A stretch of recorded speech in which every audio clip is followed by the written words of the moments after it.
We are live streaming all of these meetings, and they are also going to be available on the Civil Rights website. And before I start, I just want to run through the agenda. So we'll first go through introductions from task force members, subcommittee members, executive branch staff, and then the Confluence Policy and Training Group. Next, I'll walk through just some best practices with regard to using Zoom. Primarily one of the biggest ones, that I'll get to this in more detail later, but everybody introducing themselves each time somebody new talks.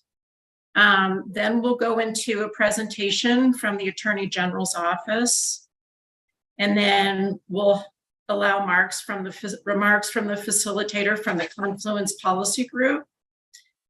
And then Tracy, with regards to in civil rights, she'll walk through the per diem process that all task force and subcommittee members are entitled to.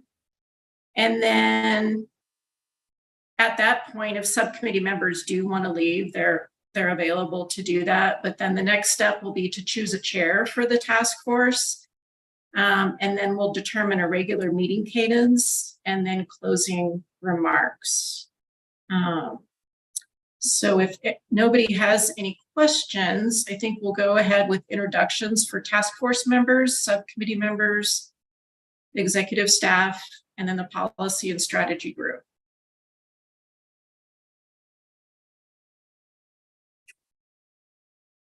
All right, good morning. I should have introduced myself in the beginning. I'm Jenny Brown, Deputy Executive Director at DORA. And I will kick it off to Mark Honan, who I think is subbing for the Lieutenant Governor this morning, who's stuck on the tarmac. Mark. Thanks, Jenny. Good morning, everybody. This is Mark Honan, and I have the honor to serve as Chief of Staff for Lieutenant Governor Primavera.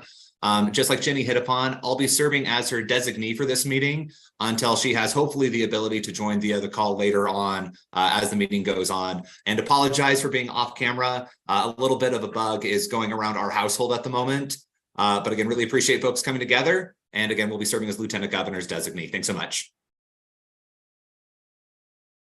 Thanks, Mark. And let me kick it to Representative Ortiz. Representative David Ortiz, I represent, I'm muted.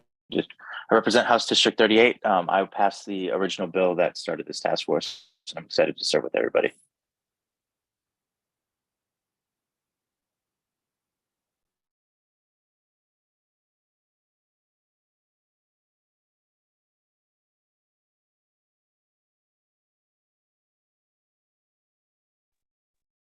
You're on mute, Jenny. I am. My apologies. Representative Arbogast. Good morning, Representative Armagas, one of the appointed legislators on the task force. I'm excited to be here. Thank you. Sorry, represent House District 64 in Northern Colorado. Thank you. Michael Stone.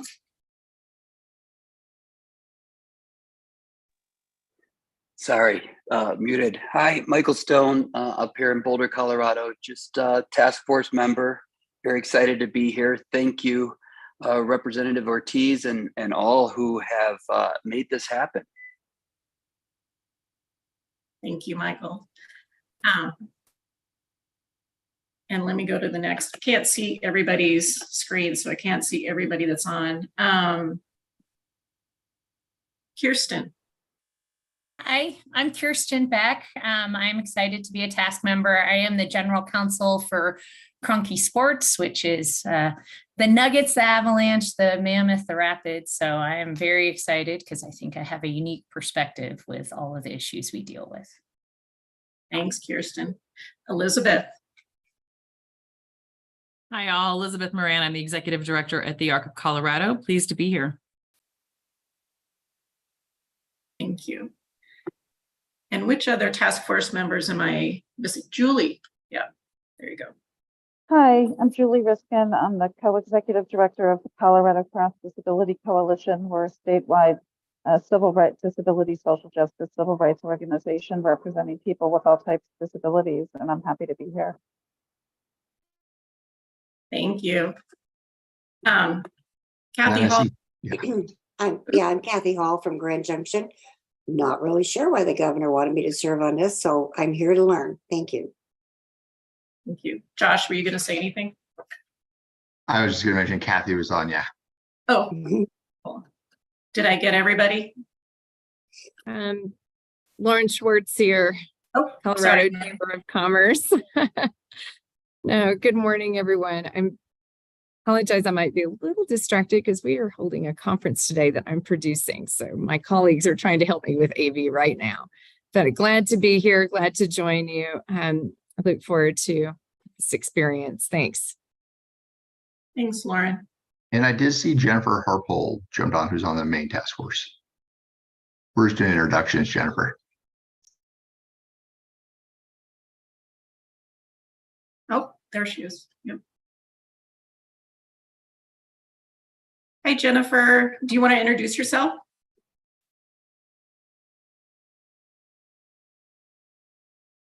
I think you're on mute.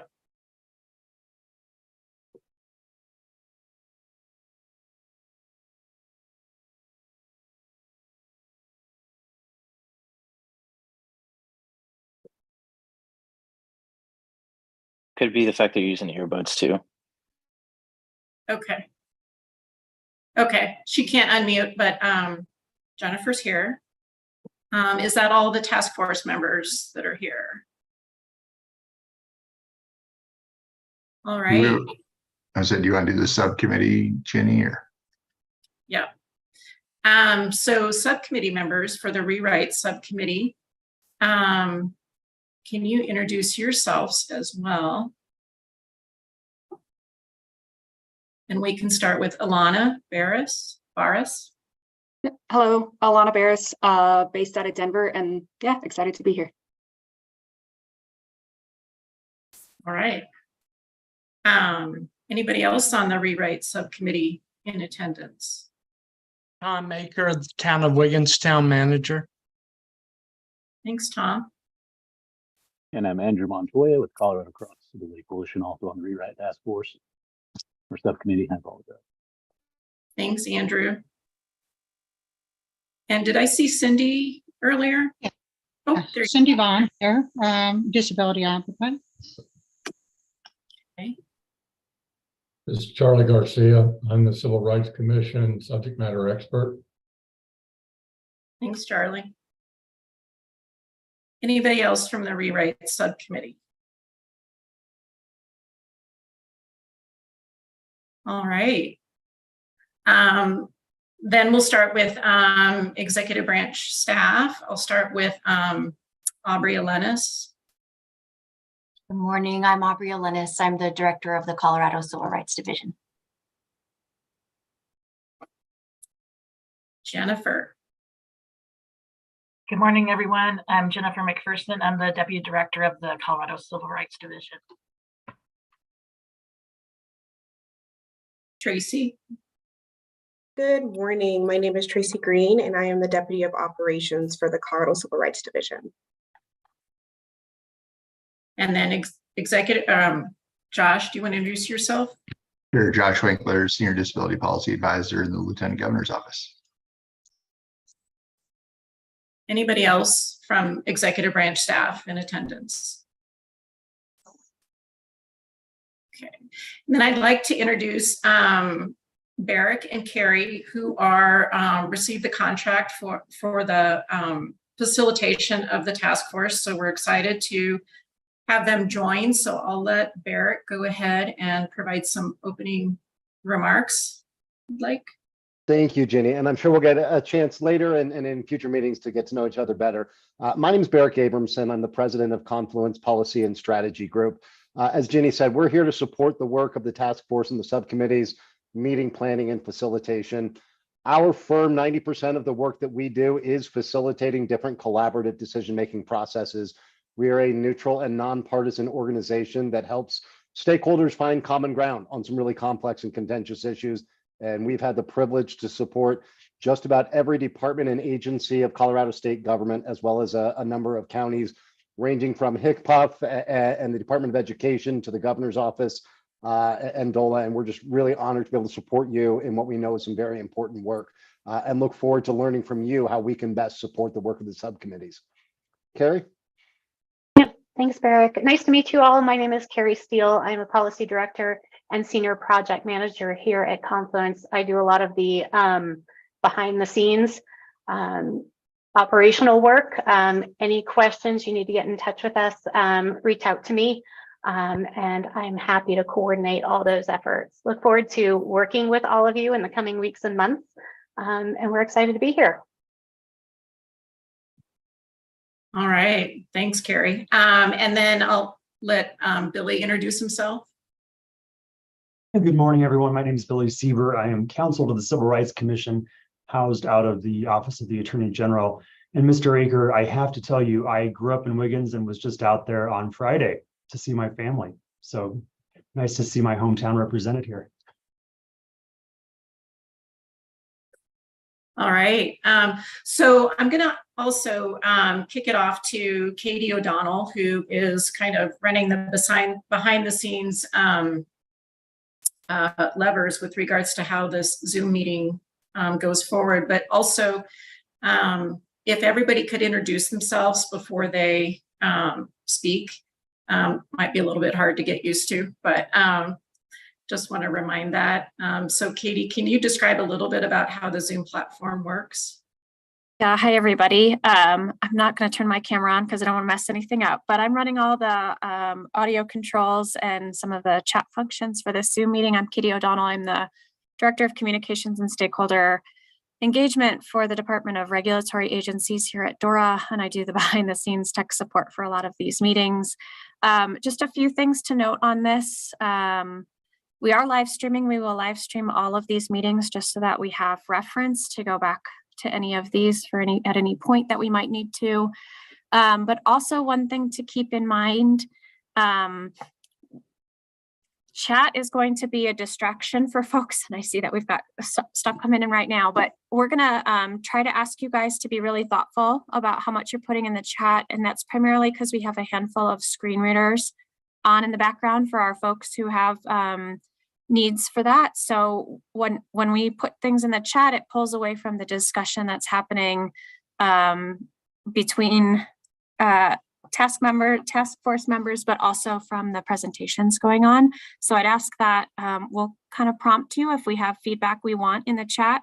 And at that time we can dump into it, but please be mindful about that being a distraction for our folks with the screen readers on.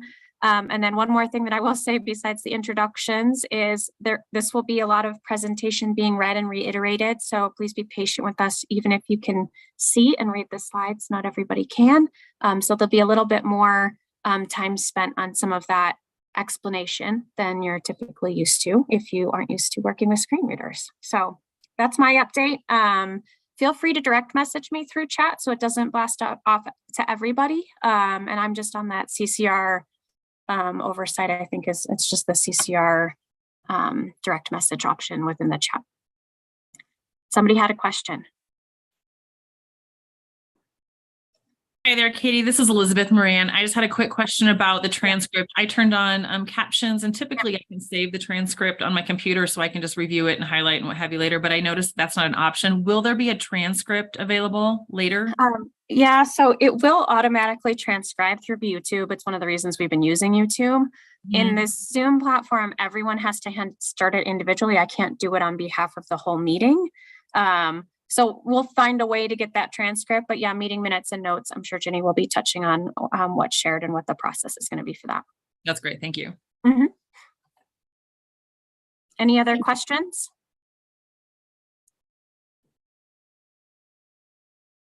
Okay, then my part's done. Thanks, Jenny. Thanks, Katie. Jenny Brown, Department of Regulatory Agencies. So next item on the agenda, unless there's some immediate questions that we need to have answered before we launch into the presentation from the Attorney General's office, I will have Billy go ahead. Thanks, Jenny. Again, Billy Sieber here. I just want to spend a few minutes with you all going over some basics of the legal framework that affects and sort of governs high level what the work that you're doing. I want to start by saying you are what is known as a state public body. And a state public body is any formally constituted body that is given specific instruction to perform actions by law. So you are, codified under Title 24. You have specific instructions and directions as to what you are supposed to do and to report back to the General Assembly. As such, you constitute a state public body, and because of that, you are subject to the open meetings law. The philosophy of the open meetings law is that all the work of our state public bodies should be open for the state, for the taxpayers to be able to see what the state is doing and how it's doing it. This means that all of your meetings will be noticed. They will be noticed on a website with a time and a location and place where you'll be meeting. They will be accessible to the public, whether that be by virtual link as we're doing today, or if we were meeting in person, the public would have an option to attend and to listen to your meetings as well.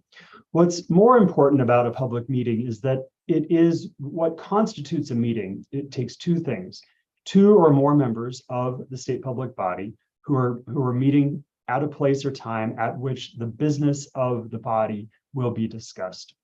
A meeting can be a text message, a telephone call, can be discussion at a coffee shop.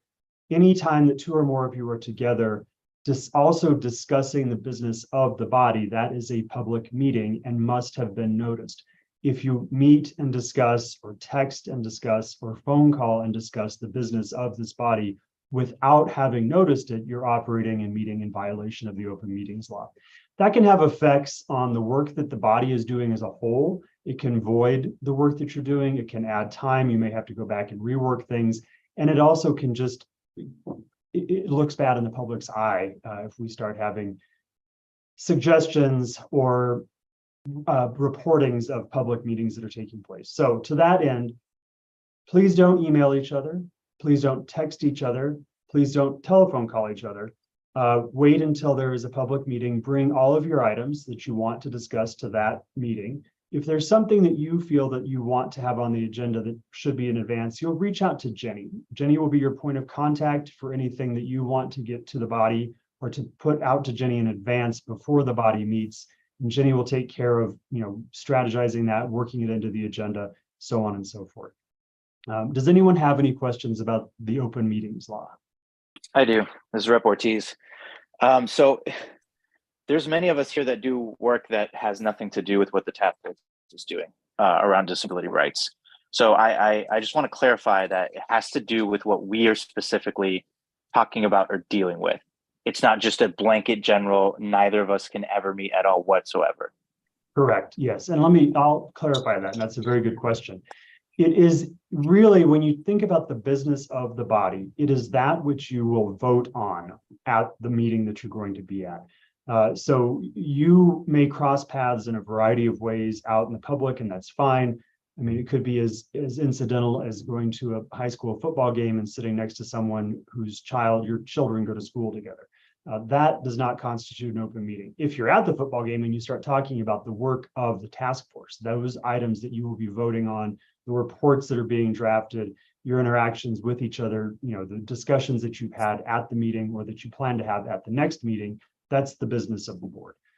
So you should feel free to see each other, to interface in the public, to continue your work with each other on other committees, commissions, nonprofits, whatever it is that you cross over. None of that should stop. You just don't want to discuss the business of this task force. So the rewrite, the codification, any of the four things that your committees are working on or your final report. Does that help, Representative Ortiz? Yes, it does. Thank you. Certainly. Any other questions on that? Okay, I don't see any hands. If there are questions, we can circle back. The next thing I wanted to discuss is the what we call the Colorado Open Records Act. The Colorado Open Records Act, similar to the open meetings law, has a philosophy that the work of the state should be public and transparent and available to the members of the public. The Open Records Act governs what we call writings, all writings, and then the word writings is defined broadly, not just to be those things that are written down by hand or typed out, but also images, transcripts, recordings, anything that is created in the process of the work of the task force is an open record. For the most part, members of boards and commissions and state public bodies don't individually as members receive requests for open records. What happens is the request for open records will go to the agency in which the board or commission or body is housed. If that were to happen, then what would happen is CCRD, DORA, would look at the open records request, identify what records are being requested, and reach out to each of you individually to say, we're looking for notes that you took at this meeting, emails that you received leading up to this meeting, those sorts of things. Your obligation at that point is to give everything over to the person from DORA who's asking for it. If you are taking notes and you have at the top, don't forget to pick up milk on the way home, you can identify for the person at DORA who's receiving it, hey, I put a personal note at the top, that should be excluded. It had nothing to do with the meeting. But your obligation is to get everything in its native format to the person at DORA who's requesting it. DORA will review all of that. There are a lot of exceptions to CORA, confidentiality, deliberative process, attorney-client privilege. It's DORA in consultation with me or DORA in consultation with its CORA experts internally who will determine what we redact, what we don't release at all, and then whether we have to create any sort of privilege log to provide to the requester and when we don't provide something. But again, your obligation, hand over what you have. Please don't, once the request comes in, is not the time to say, oh shoot, I should have deleted those notes because I don't need them anymore. You still have to give them over. I do want to talk a little bit, you're not required to keep anything. CORA doesn't require you to keep every note that you took. If after the meeting is over and after you have finished the work that was assigned to you personally, you don't need your notes anymore, you can throw those away, shred them, delete them. If you don't take notes, you don't take notes. There's nothing that you would have. If you don't keep your emails more than 2 hours after you read them, you don't keep your emails for more than 2 hours after you read them. There's no policy being pushed down to tell you what must be kept. It is simply that if you receive a note from Jenny or somebody at DORA asking you for all of these records that will be identified, you must give over to her what you receive at that point. Now, if any one of you does receive a request from a member of the public or from a member of the press asking for records, you will send that request to Jenny. It's not your obligation to respond to the requestor. It is your obligation to get that request to Jenny or to tell the person who made the request, I'm not responsible for that. Jenny Brown is the person you should reach out to. Her email is this, her phone number is that, and Jenny will get you all the contact information you need. You're under no obligation and you should not respond to any individual request for any open records. Does anyone have any questions about records? Okay. Seeing none, the last thing I wanted to, I guess there are two more things. The last legal thing I wanted to talk to you about is conflicts of interest. It is important that you consider our conflicts of interest. For the most part, you're probably not going to be involved in anything that would constitute a conflict, but largely what you want to avoid is engaging in any vote that would benefit you economically, personally. So I mean, the big issues are voting for a contract that you own the company who's going to win the contract and it's going to make you a lot of money. You would recuse from that sort of situation. I don't see a lot of potential conflicts arising in your votes and the work that you're doing, but you should keep that in mind. And if you do perceive that you might have a conflict, the best course of action is to reach out to Jenny and to discuss with her what you perceive to be your conflict. She can talk you through it. And if Jenny has questions, she'll loop me into the conversation as well, or direct you to call me directly so that you and I can talk about what you perceive as the conflict. If there is a conflict in fact, we will work through the process of recusing you at the time that the task force votes on that particular object or issue. Recusal is, I'll just go through it quickly. I recuse from this, turn off your camera, or you leave the room. You don't take part in the discussion. You don't take part in the vote. And you also don't identify for the rest of your members why you're recusing. That tips your hat as to what the point of the recusal is and has the same effect as being in the room and voting on it. So that's conflicts of interest. And as I said, if those come up, it's best just to call Jenny and to talk her through those, as opposed to us spending an hour running through every possible conflict of interest that might exist right now. Any questions about conflicts? Okay, this is the last thing I wanted to share with you is Robert's Rules of Order. Most of you are probably familiar with these. These are not law. Robert's Rules of Order are an organizational method to run meetings, which permit meetings to run smoothly, ensure that every person, every member gets to have a voice in the conversation. It helps move things along. It's also easier for purposes of the minutes, for your minute taker to understand what the actual motion was, who made it, who seconded it, and then to keep track of the votes. In these digital virtual meetings, what I see most of the boards and commissions doing is the chair will call for a vote and a call for all the ayes, and then it will be I, Commissioner Garcia, I, Jenny Brown, I, Billy Sieber, nay, Kathy Hall. You call out your name and your vote, or your vote and your name, so that the minute taker can hear it, and so that the chair understands or can go through and make sure that every person has had a vote represented. I've sent to Jenny a cheat sheet for Robert's Rules of Order that she can circulate to all of you after this meeting. It's not a law, it's just an organizational system that really helps move things along. And the big issues for all of you to understand from Robert's Rules are: one person makes a motion, the chair recognizes the motion and calls for a second, one person seconds that motion, and then the chair calls for a discussion after the second. That's when you have your counterpoint as to what you think about the motion, and then you vote on the motion. The motion fails, and you can make a new motion, so on and so forth. And if we're in a meeting and there's Robert's Rules of Order is very layered. I don't think we need to get all the way down to the side motions and part motions and all of those sorts of things. But I'll be there to help if there are big questions. That summarizes my presentation. Jenny, anything you want me to talk about that I overlooked? Thanks, Billy. Jenny Brown with Department of Regulatory Agencies. I just wanted to add that in the packet of information that I did send to task force members and subcommittee members, I included the laws that, as written, that Billy just described. I also included policies from DORA that relate to media policy as well as legislative policy, meaning that as a member of the task force or the rewrite subcommittee, you cannot talk to the media as a person on the subcommittee or the task force. So again, as Billy mentioned, refer all of those to me and I'll take care of them, as well as legislative activity. You can't lobby as a body of a task force or the rewrite subcommittee.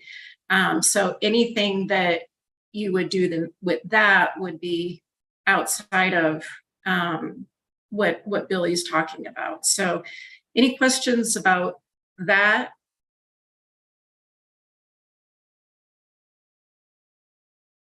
All right. This is Ty. I have a question. Yes. For members who are not, for non-members, is there an opportunity to provide comments or feedback? The public time for us to chat and give our feedback.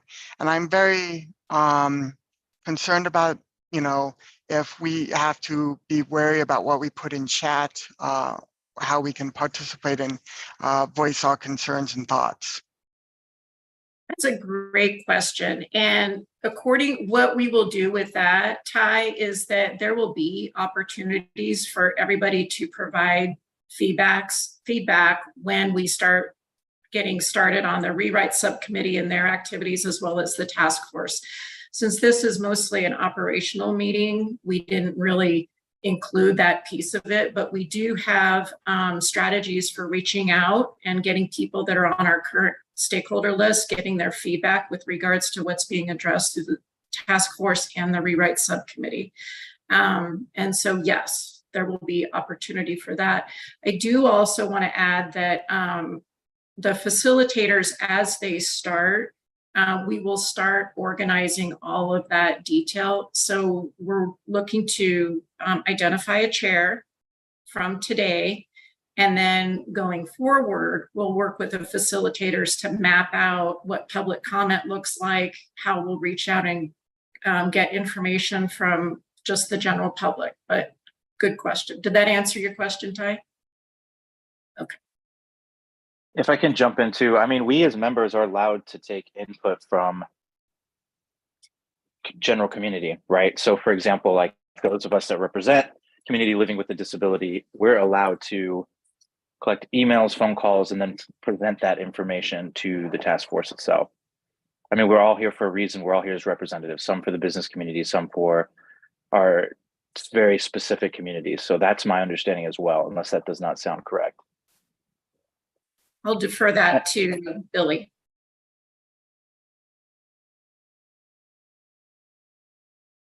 And I'll unmute somehow. Yes, you may receive information from the community and bring it back.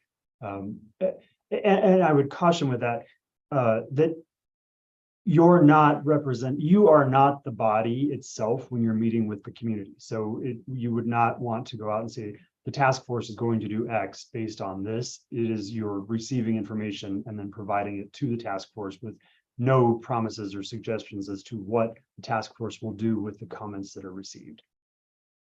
Correct, but we are allowed to say it is my intention. I mean, make it known to them too. It is my intention to advocate for A, B, and C as an individual member of the task force. Yeah, you can say that. That's what I thought. Okay.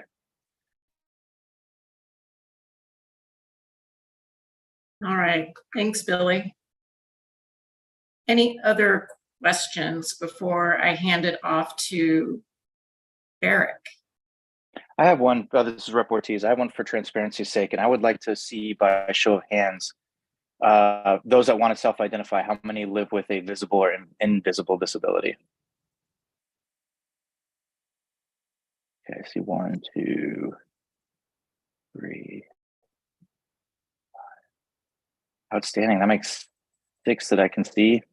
And just so that everyone's aware of why I'm asking, just data shows 20% plus % live with a disability, visible or invisible. And out of the 30 that were here at intro, that would be 6. So it's really good to see that representation is there. That's the purpose of my question. So thanks. Thank you, Representative Ortiz. Any other questions? Eric, I'll hand it off to you. And I know you have a hard stop at 9:40. I do, and I'll get right back on. I apologize to everybody. And Lauren, I see your hand was up. I've got to jump at 9:40 to speak briefly with the speaker, and then I'll be back on. But Lauren, did you have a question? No, I'm sorry. I was just very slow to raise my hand. Great. No, quite all right. Invisible disability. You can count me as one. Thank you. No, thank you, Lauren. And I'll be brief, and we'll really start digging into it at our first meetings. Some of the questions that I'm hearing are things that I think our team will be working with Ginny and her team, and then we'll work with the subcommittee and task force members on what are going to be some of the norms of how we all operate. Certainly, Representative Ortiz, as you've said, everybody is here because they represent a set of voices and bring those voices to the table. What we'll want to talk about in some of our first meetings is how we're going to conduct ourselves and make sure that we, for example, disagree without being disagreeable, that we're together to genuinely listen to each other and own our opinions.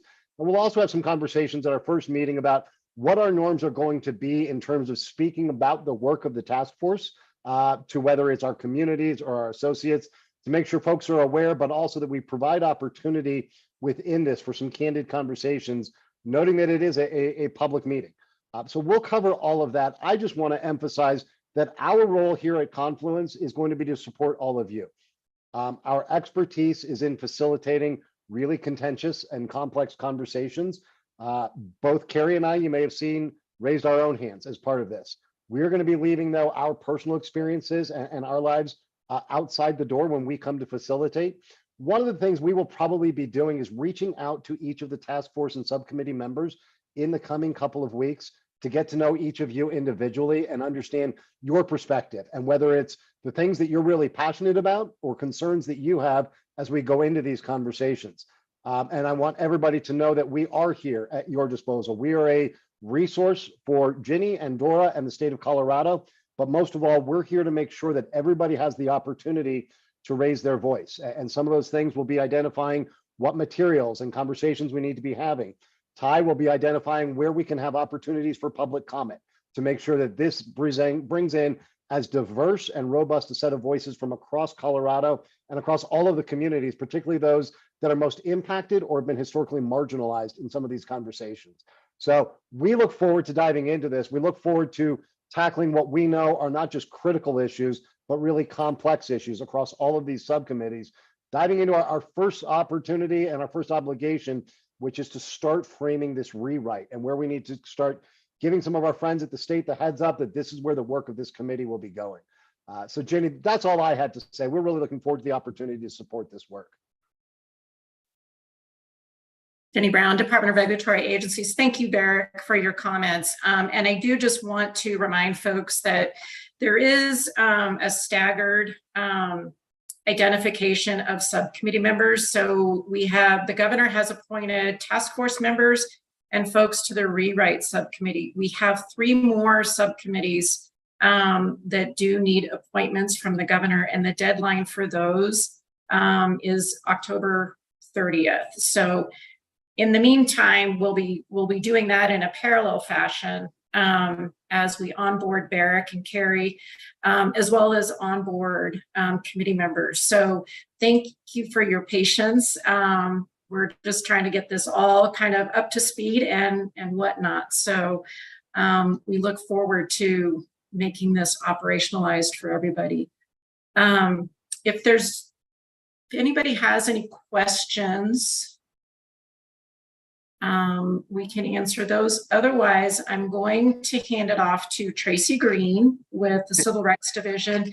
She's going to go through, oh, I'm sorry. Josh, you had a question? Yeah, no, sorry, Jenny. I was just going to add on the subcommittee piece that while we have had a lot of people already apply, we also want to make sure that everybody who, subcommittee members of the public, anybody you think would be really good to serve in any of those subcommittees, just please encourage them to apply through it's the governor's boards and commissions site. And we're just doing everything under that drop-down menu of task force for the rights of persons with disabilities. And then people just know what subcommittee they're interested in if they have particular interest. A lot of folks have really expressed interest, like I really am into housing or the outdoors, or to just help narrow down which categories they want to be considered for. More names are definitely better than less. I see Kathy has something. This is Kathy Hall in Grand Junction. I have a couple of questions. I apologize for not being as up to speed as I would like to be. As you know, I've been traveling all summer, and then I spent the last 2 weeks with a very sick family member. So I need to just, okay, so there's actually 4 subcommittees, the rewrite subcommittee, and then 3 more, and just name those for me again. I know it's outdoor recreation, healthcare, and I'm trying to remember. Okay, it's outdoor recreation, access to the outdoors. It's access to participation in government. It's access to housing, and then it's this rewrite subcommittee. Okay, so for the codifix. Okay, all right. That's I thought that I had that correctly. Just wanted to make sure that I did. Thank you. Thanks, Kathy. All right, Jenny Brown, Department of Regulatory Agencies. I'm going to go ahead and hand it off to Tracy, as she is going to go through the administrative process for reimbursements. There was information sent to task force members as well as rewrite members that describe all the forms and whatnot that you will need to fill out with regards to getting reimbursement. So thank you to the General Assembly for providing that to this task force. Tracy. Good morning. Again, my name is Tracy Green with CCRD, and I'm going to quickly go over the per diem process as well as quickly go over the travel reimbursement process. Just like Jenny said, all of this is located under folder C. That link, it has all of the documents that you will need to request a reimbursement, either for meeting attendance or for travel reimbursement. So to start off with, in order to receive per diem, you'll need to fill out a W-9 form and a direct deposit form. Per diem pursuant to state fiscal rules, the task force member attendance sheet form must be completed by the task force member.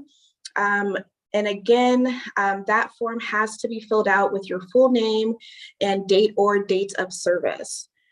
For each date, you must check whether it was a task force meeting or a subcommittee meeting that you attended. And you will be responsible to mark the total of days that you attended for the month and the total that you are due. So for example, if you attend one task force meeting in the month of October, you will be owed $50. If you attend two, your total would be $100. At the end of the form, you must certify the number of days of actual service for that particular month and sign. This form should be submitted within 45 days of the date of the meeting, and you can submit those forms directly to me. I will provide you with my contact information to turn in those forms. Just a friendly reminder that the IRS requires notification when payments to a recipient reach $600 from a single entity in a calendar year. The state of Colorado is considered a single entity. Thus, if you perform services for this task force or other state departments, the compensation you receive is calculated in total. When and if the sum of all payments reaches $600 in a calendar year, you will receive a 1099 miscellaneous form at the end of the year in order to report the income on your tax return. DORA and other state departments do not have the capability of withholding federal or state income taxes on these per diem wages. If you have any questions, feel free to reach out and we will get those questions answered for you. In regard to travel reimbursement, each member of the task force who is not a state employee shall receive a reimbursement for actual and necessary expenses incurred by them while on official task force business. The state fiscal rules require that travel expense reimbursement forms be completed within 60 days of travel. The state of Colorado is tax exempt, therefore reimbursements do not include taxes. We can provide you with an electronic form to be completed if or when you do travel on official business for the task force. If it requires a hotel stay, hotels are provided and reimbursed at an agreed upon government rate. The division will contact the hotels to verify the room rate and reimburse up to or less than the government rate without taxes.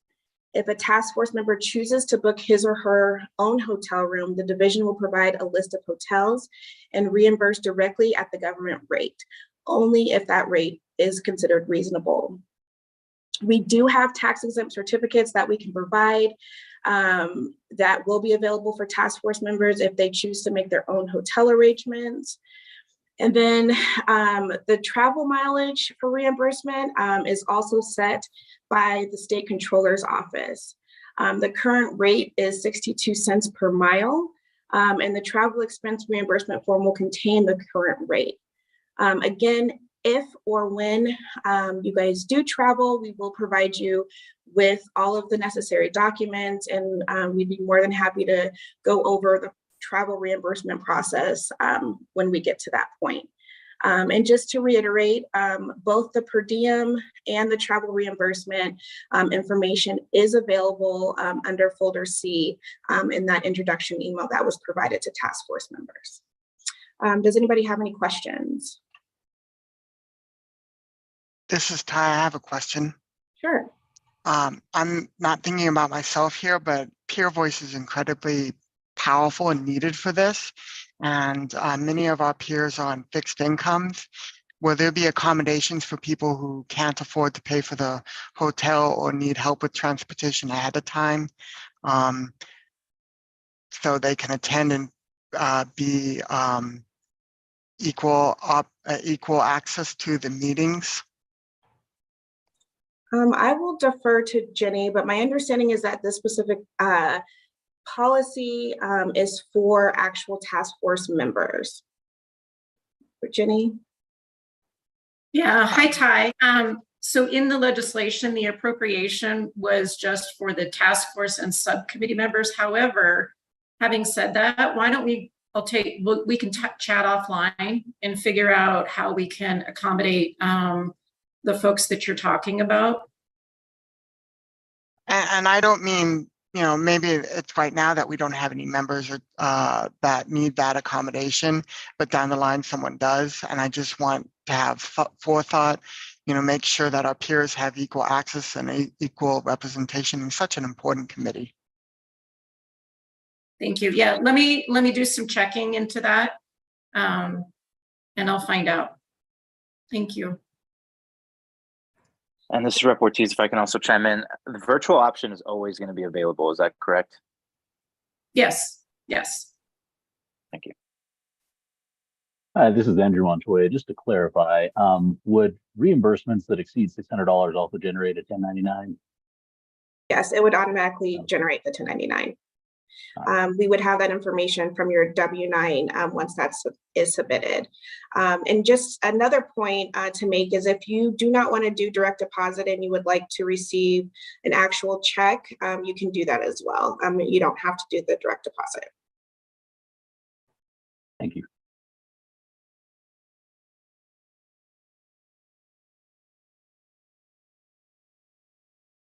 Thanks, Tracy. All right, thanks. All right, Jenny Brown with Department of Regulatory Agencies. So at this point, we are in a position to take a break. If the rewrite subcommittee members need to leave the meeting, the next few items that we have though to cover would be task force members choosing a chair, task force members determining regular meeting cadence, and then closing remarks. So I'll leave it open for folks that if you do want to participate being chair of the task force, please let us know in advance. And we can implement that process. This is Rep. Ortiz. I mean, my thoughts were making the Lieutenant Governor vice chair, but if her schedule is not going to allow her to attend without a representative consistently, then I would not want to offer that. So, you know, I feel like that seems like the natural choice, but I also want to make sure that it's somebody that's going to be able to consistently attend themselves the meeting. And Representative Ortiz, this is Mark Honan, Chief of Staff to Lieutenant Governor Primavera. Again, really appreciate that feedback and can also really vocalize that I know Lieutenant Governor is really committed to supporting and engaging with the task force. Today was a bit of a unique change to what her schedule was, but really one that she is really committed to ensuring that she is prioritizing on her calendar and on her schedule. And should the task force make that decision, I know I can speak for her that she would absolutely be honored to serve as the chair of the task force and to really support this work. So again, Representative, really appreciate your feedback and definitely can say that Lieutenant Governor is really going to prioritize and focus her time and energy on this task force moving forward. Hi, Julie, did you have thoughts? Yes, I did. The Lieutenant Governor has spent more time, I think, than anyone in the disability, space and disability community. So I would definitely endorse her as chair, because I think that she's spent so many years doing this work, more than anyone I know, including me. And so I think, and I also think that, quite frankly, having her support of legislation that comes out of this will be really crucial to our ability to move forward. And so those are my thoughts. Thank you. Thanks, Julie. One option, though, too, is that we might the task force might consider including a vice chair as well. So that might be an option. But maybe, I understand that Lieutenant Governor her plane is going to land at about 10:06. And so she can probably get on at that time. But how about we talk about meeting cadence? The thought would be that if there's a regular meeting cadence so that people know what to expect, that might serve well for getting a quorum at every meeting. A couple suggestions could include that one meeting a week for a couple hours. It seems that 2 hours, 1 to 2 hours is pretty reasonable for when this group gets together. Any thoughts about what makes sense for the task force for that? This is Rep. Ortiz. Point of clarification: are we talking about the subcommittee or the executive committee? The task force. So the executive group. Yeah.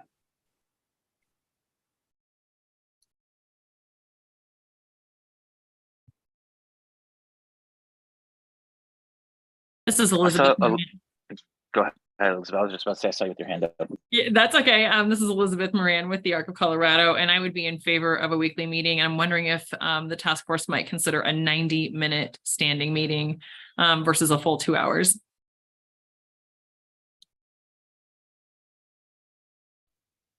Sounds like This is Rep. Ortiz. I support that comment, and I saw Julie Reskin with her hand up as well, just for whoever's facilitating. Hey, Julie, thoughts? Yeah, I just think for me, it's less wed to the amount of time and more wed to kind of a schedule that we know far enough in advance to be able to clear our calendars. And I don't know if we're talking about times or whatever, but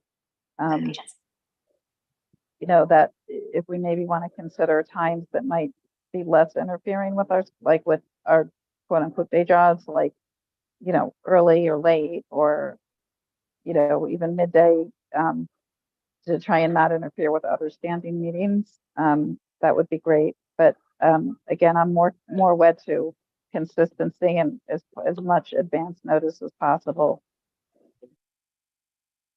Thanks, Julie. And just to clarify, how much lead time would be most helpful? Well, I think like we're starting so late. So what I want is probably not going to happen because I generally book out 6 weeks, but I'll obviously change things, but as much as possible. Because, and I think that there are probably other people that also have things pretty booked far in advance. And I know for the legislators, we have 2 legislators on this committee.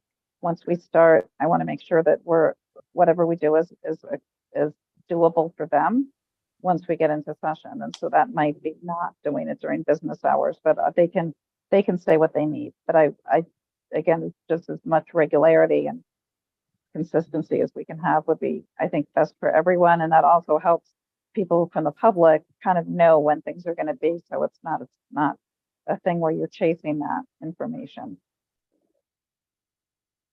Thanks, Julie. And Mark and Elizabeth, I will jump right to you. I saw that Kathy had her hand up. Yes, I was just going to say what she said. If we could just pick a particular time each week, so we could maybe 90 minutes each week, so that we have it always on our schedule. Because I'm sure a lot of you are a lot more busy than I am, but that would certainly help me if we had a specific time each week so I could plan around it. Thanks, Kathy. Mark, and then Elizabeth. Thanks, Jenny. This is Mark Honan, Chief of Staff for Lieutenant Governor Primavera. And again, I would echo and really all the feedback that's been provided thus far by Julie and Kathy. Again, I think having that on for the recurring weekly is really helpful for us to make sure that we're prioritizing. So that sounds fantastic, I think, on our side. And then also just want to acknowledge and appreciate, I know how busy our representatives are, as well as, of course, all of the other members of the task force. So I think really to be able to support them, I think that that's a great idea. Thanks, Mark. Elizabeth?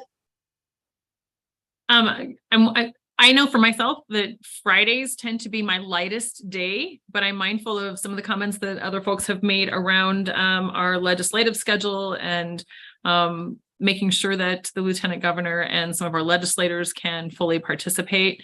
I'm wondering during legislative session, from their perspective, what is the best day of the week? Maybe if we could narrow it down to a day and then work our way back toward a time, that might be helpful.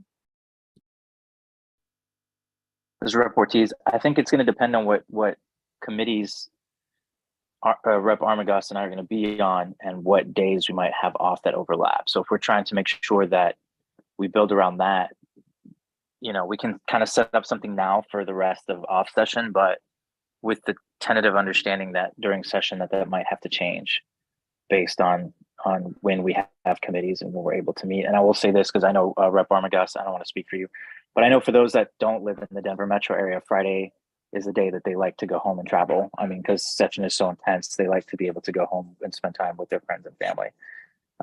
But I'll let him give more specifics if he wants to chime in. I would just concur with that. Sounds good to me.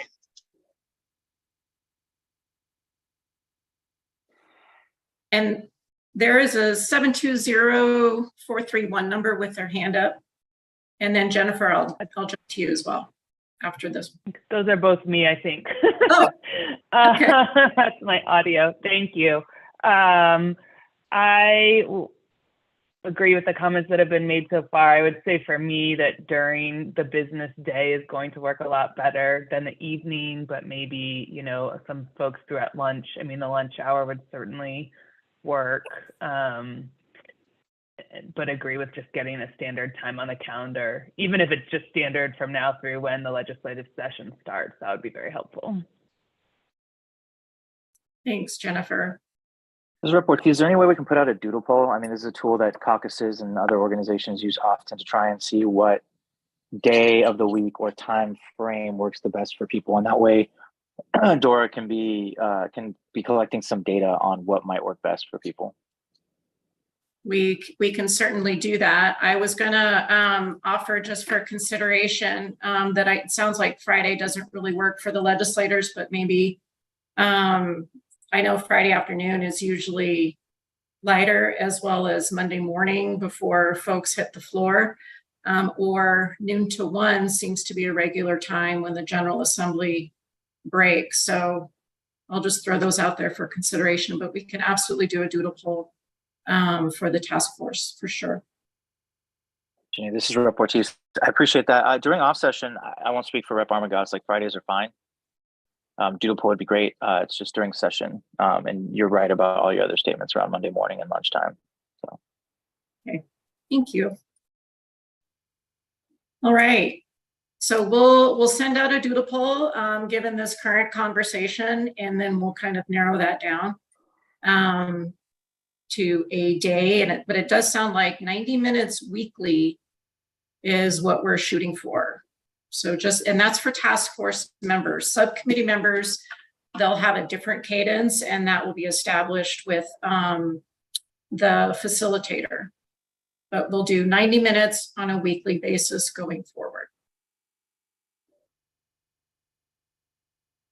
Jenny, can I ask the Gov staff a question as Rep Ortiz? Sure, of course. I'm wondering from you guys' perspective, when you're vetting and before the Gov makes his choices, is there conversation about time commitment when he vets or discusses with his picks? Because I like what I don't want to see happen to this task force. What's going to be really upsetting is if members aren't committed and they don't show up. Just because, again, I'm not trying to discern intentions, but what I don't want is someone that was picked to kind of be a roadblock, and then not only are they not operating in good faith, but then they don't show up consistently. Yeah, Rep Ortiz, this is Josh with the Lieutenant Governor's office. And actually, it's just kind of highlight of our process after the recommendations were made last time of the task force. I know there were some alternates that were put in at the end, and that's because we interviewed everybody that the task force recommended. Some we'd already interviewed as potential task force members. Some we actually interviewed for a second time, and that is one of those questions is, the time commitment, the ability to actually participate. That's actually one of the reasons that one of your recommendations dropped out, was he just didn't think he had the time available to commit, which caused kind of a domino effect to make sure we met all the other statutory requirements. But yeah, that's absolutely one of the questions that we asked. The one challenge to that is those are all individual conversations, and then finding that common time that everybody can meet is sometimes the kind of second layer of that challenge. But yeah, I definitely want to make sure that people have the time to serve.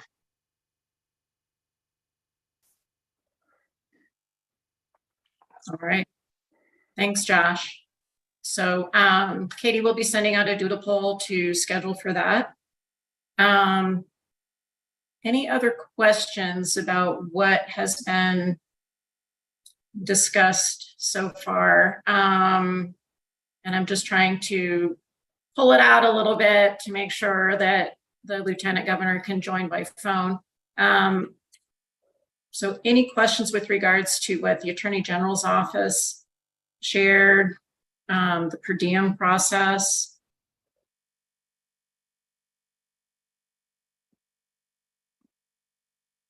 Janice Reportees, I like the idea of a vice chair just in the case that something happens, like a delayed flight or travel plans change with the chair, especially because it seems like everyone's kind of seemingly unanimous in their support of the Lieutenant Governor. So I was wondering if the task force thinks that it's prudent to also assign a vice chair just in case something unforeseeable with weather or travel plans get in the way of that. Fair point. So members of the task force, thoughts? Julie, since I see you, I'll ask your thoughts on that. I was going to ask Representative Ortiz if he's volunteering. This is Ortiz. Julie, I guess I'm being voluntold. But we don't have to. I mean, we can talk about it. I welcome that. I welcome that. I do. I think a vice chair is a good idea, actually. So. Okay. Good morning. Good morning. Hey, Grant, will you be enabling me as host? Any other thoughts about, I'm not sure, did somebody have a question or maybe did their phone need to be on mute? I see Elizabeth with her hand up. Yeah, I was just going to say, I would also offer myself up as a vice chair. If Representative Ortiz, you were concerned about legislative session or having that availability, I would also offer myself up for that position. It would be an honor to work with you, Lieutenant Governor. Thanks, Elizabeth. All right, so it sounds like we have two folks who are interested in being vice chair. And I don't know how bad Representative Ortiz wants to do that, but it's definitely open. So what are folks thinking for vice chair from the task force? Well, this is Kathy Paul in Grand Junction with lots of experience on serving on particular task force and things. With all due respect to Representative Ortiz, it's your legislation that'll be coming forward. So it might be beneficial for you to allow Elizabeth to take that position so that you have more flexibility. It's nothing against you or anything else. I just think for your sake as a state representative, I think it might be very beneficial for you to have Elizabeth take that position so that you have a more clear path. Does that make any sense? Clear path to focus on the work, or I'm not really understanding. Because you're a state representative, I don't know how to describe it exactly. I think sometimes there's just, it would tend to be some thinking that you were pushing too much your direction where you wouldn't be, but it would appear that way. And I think this gives you more of an opportunity of freedom with this. I just think it would help you. I think it'd be beneficial to you to allow someone to bring forward your ideas and the things that you want to see done. It makes it stronger for you. If it's someone else who's bringing it forward, like Lieutenant Governor, and someone else is serving as vice chair, I think it just makes your opportunity stronger. I appreciate that, and I hear you. A couple concerns with that. and like the fact that Lieutenant Governor and Elizabeth would both be white women on the chair. I do appreciate that Elizabeth identified with an invisible disability. I just feel for diversity's sake and for someone that has a lived experience of not physically being able to do their job until they renovated the state capitol, the fact that this wasn't taken seriously until I was elected lends a more powerful voice, in my opinion, into doing the work and offering that legislation. I mean, with the Lieutenant Governor as chair, I feel like that's enough distance for me, with me as vice chair and me stepping in, but I would want to have that vice chair role specifically because this is what I live and what I do, especially under the dome and at the Capitol. So, and not just involved with civilian disability rights, but also with several veterans organizations. Over 50% of veterans are coming out of service with a temporary or permanent disability. So. Thank you, Representative Ortiz. Michael Stone and Julie Riskin had their hands up. Michael, how about you go ahead and then we'll go to. Thank you, Jenny. Michael Stone here. First off, a question. Is this a situation where we will make a motion to vote on this today? Yes. Okay. So at any point, any one of us can make a motion to bring this to a vote? Yes. Okay. Thank you for that. Just as chiming in on the conversation, actually, it was going to be my recommendation if the Lieutenant Governor could not do this to make Rep. Ortiz the chair of the committee. So if he is willing, he has my full support as vice chair. And I think, let me just clarify, Representative Ortiz, this was your interest in being vice chair, correct? Yeah, that's so correct. Michael, it was Representative Ortiz's interest in being vice chair. Yeah, Michael Stone here. I understood that. It was only if the Lieutenant Governor could not take that. So at this point, we would need to make a motion for both chair and vice chair. Is that correct? My suggestion was going to be choose a vice chair, and then when Lieutenant Governor can get on the phone, we would then do the chair position. Okay, thank you. There may be some other comments, but at this point, I'd like to make a motion to vote for Rep. Ortiz to be our vice chair of this task force.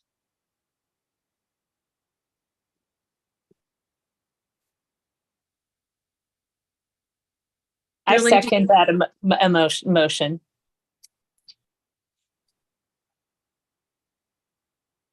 Julie, I didn't get to you. Did your comment have an influence?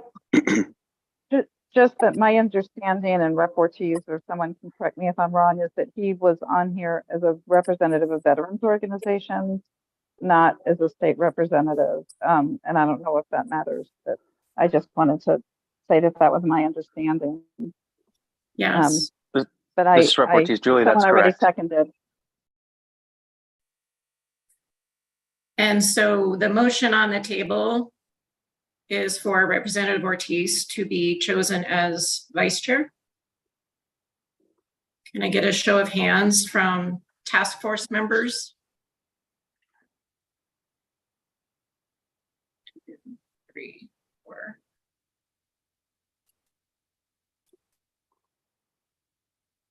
I can't see Representative Armagost, but I have 4 hands so far. We need 5 for a quorum. I'm driving, so I can't, I'll have to notionally raise my hand. Oh, fair enough. Thank you. All right. Representative Ortiz, you are vice chair. Thank you so much for your interest. All right.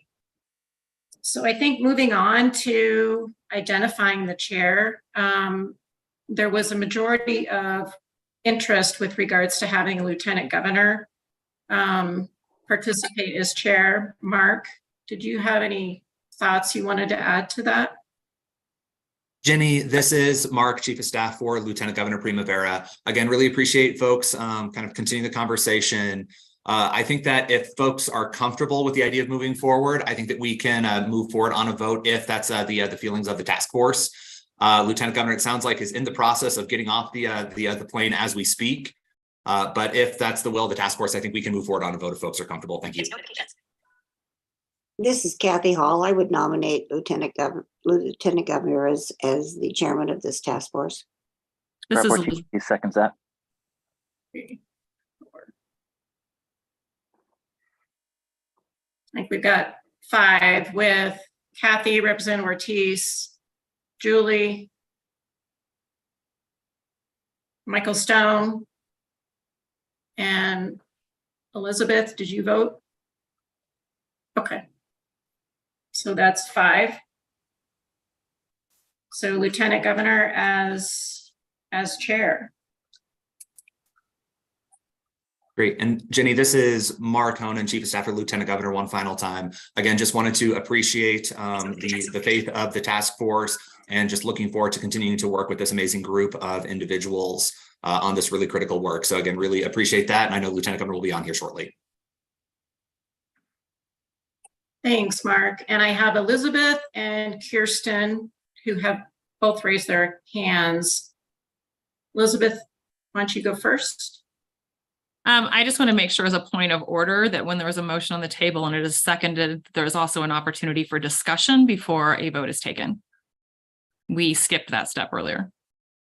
Thanks, Elizabeth. You're right. Kirsten?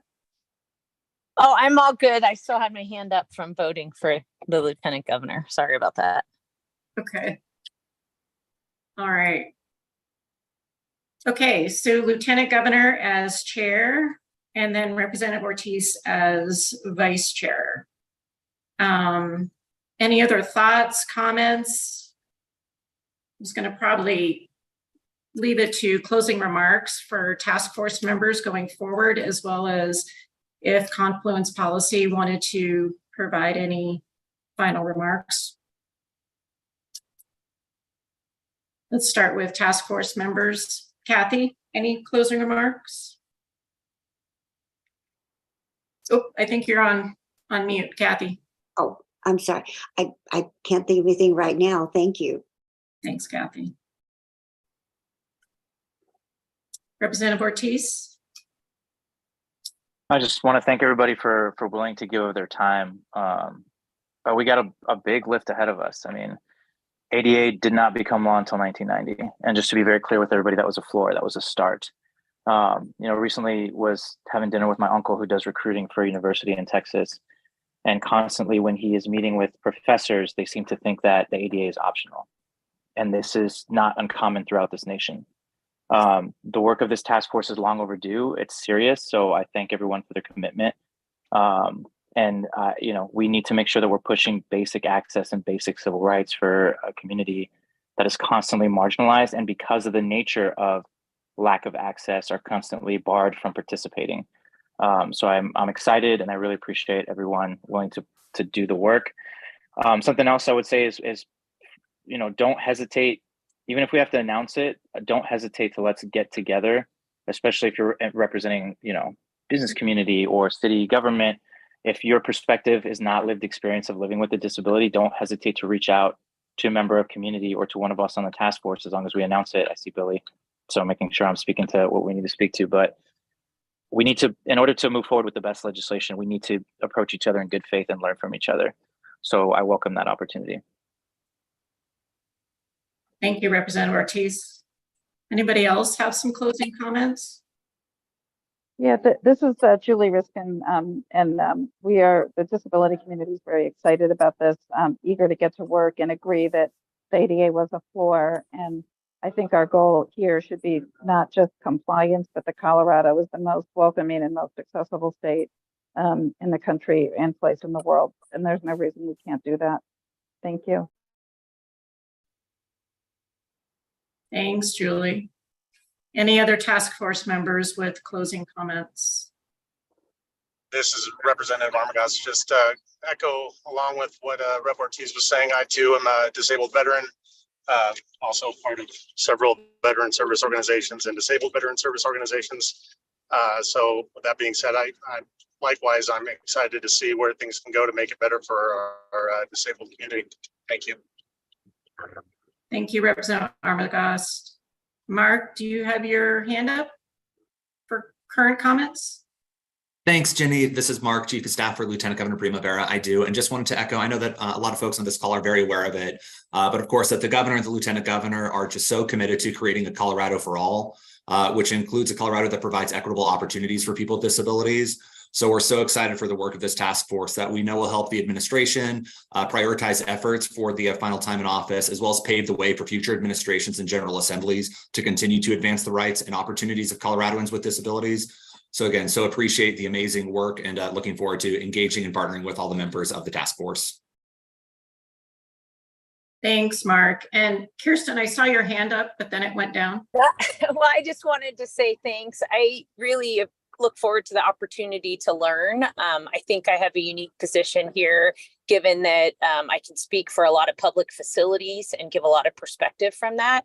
And I'm really, really interested in doing the work and seeing what we can do to help. This is something that we address on a daily basis, and I know we're falling short. So I really look forward to learning from every one of you and seeing what we can do to assist.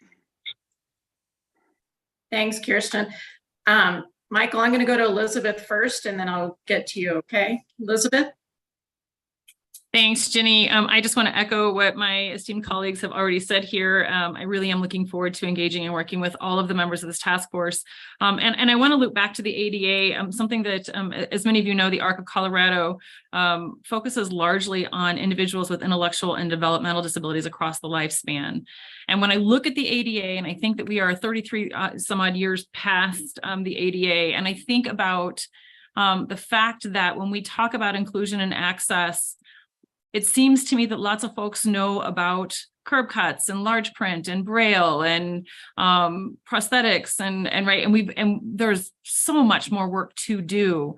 But it's really important to me that as we move forward to try to create a more inclusive and equitable Colorado, that we also pay attention to those folks across the lifespan who have effective communication barriers.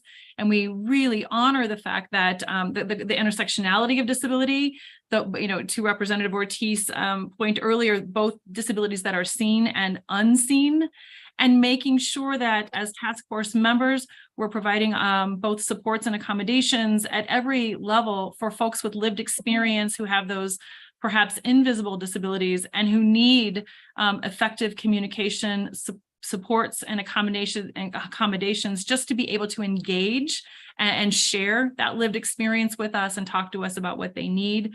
Under Title II, I feel kind of like sometimes when I think about across the lifespan, whether that's Down syndrome or autism or cerebral palsy or what have you, all the way to the end of life dementia and Alzheimer's and age-related cognitive disabilities, making sure that we're creating a space for them and some time for them to engage with all of us, and to make sure that anything that we put out is in plain language and easily accessible for folks who require those kinds of supports and accommodations. So that's it for me. Thanks so much. Look forward to working with all of you.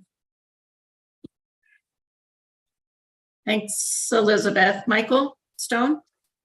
Thank you. Michael Stone here.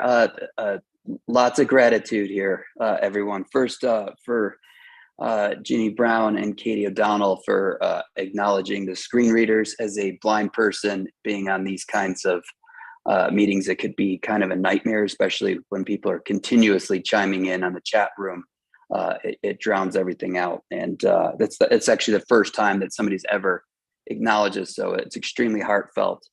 I want to say thank you for that. And then echo what everybody else is saying. As far as I know, this is groundbreaking. As a person with a disability, and I sit on many boards and task force also around the country. This, as far as I know, from a state level, this is almost unheard of and happening so fast. I actually don't even know where to start with the gratitude and can't necessarily convey it into words. I mean, it's an absolute privilege to be a part of this group, and I just can't wait to see what all these great minds that I have the privilege to sit with what we can accomplish. Thank you, Michael. Any other closing comments from task force members before I jump to the facilitator, to Barrick?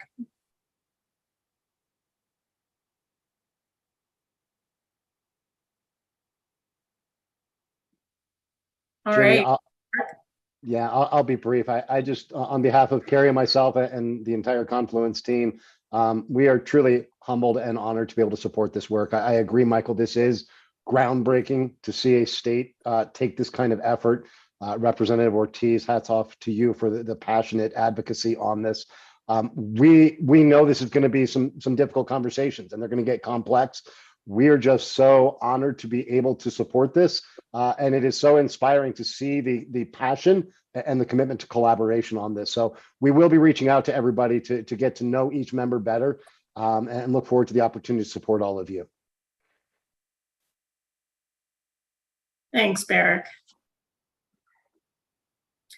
All right, so next steps, we'll be sending out, Dora will be sending out a doodle poll to establish and confirm a cadence with folks. This particular, actually, Katie, how do people access this YouTube video?